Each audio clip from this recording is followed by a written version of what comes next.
In this video, I'm going to be showing you what's included in the KTM Power Parts Factory Fuel Connection kit and how to install it.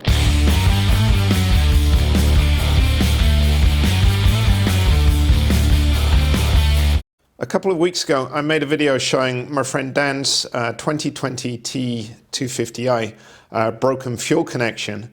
That one was made from plastic, and I actually replaced it with the connector from my 2019 KTM 250 TPI, which is aluminium. So I needed a replacement fuel connection myself, and I was going to order the stock fuel connector, but it was back ordered about 6 weeks. So I looked into what else was available, and KTM also have a Power Parts Factory Fuel Connection kit. And this is what you get inside the kit. I'll put the part number in the description of the video. The fuel connector is aluminium. The design is different from the standard OEM connector. So I'll break it apart and show you the difference. You get an O-ring for the tank connection, some fuel line, and a couple of hose clamps. And a printed instruction sheet is also included. Here you can see the fuel connection taken apart. The small O-ring is contained in the kit and goes between the tank and this connector. The large O-ring you need to reuse from your original connector, so make sure you don't throw that away. And then this part mounts onto the tank. You just simply screw it on with the O-rings in place.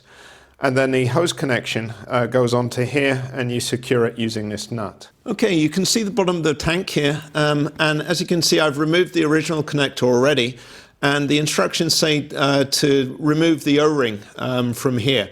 So I've taken the original off, and I've put the new O-ring on, which was included in the kit. I smeared a little bit of silicone grease on it. And I should note that my tank does have gasoline in it, and it doesn't pour out. It does drip a little bit, so I've got a funnel here to catch any that drips out. And then the new connector, I've installed the O-ring from the original connector, and I smeared a little bit of silicone grease on that. And then I'm ready to install it. So it simply screws on, and then you need to torque this to 10 Newton meters. So I've got my torque wrench ready and set to 10 Newton meters.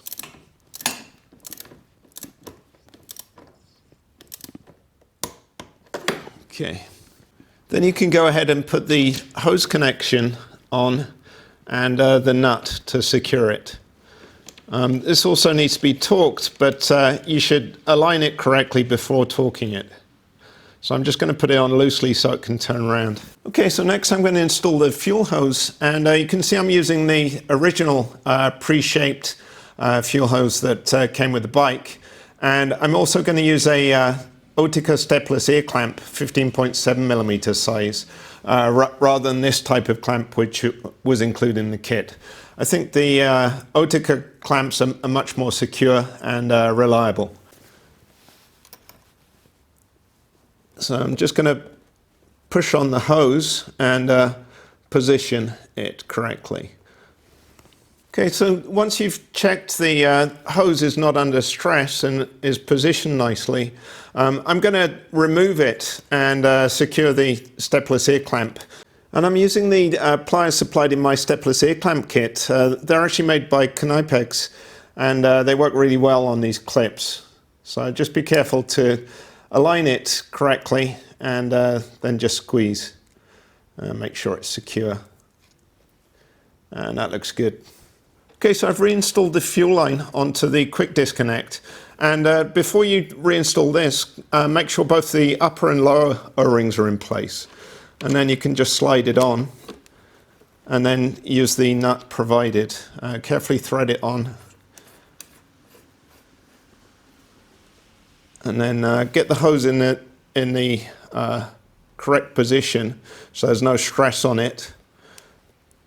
And then you need to torque this. And then when you torque it, you need a 19mm wrench on the top and a 15 on the bottom, and torque it to 10 Newton meters.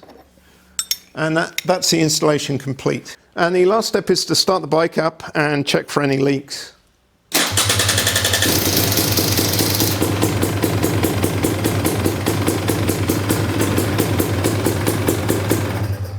And that looks good.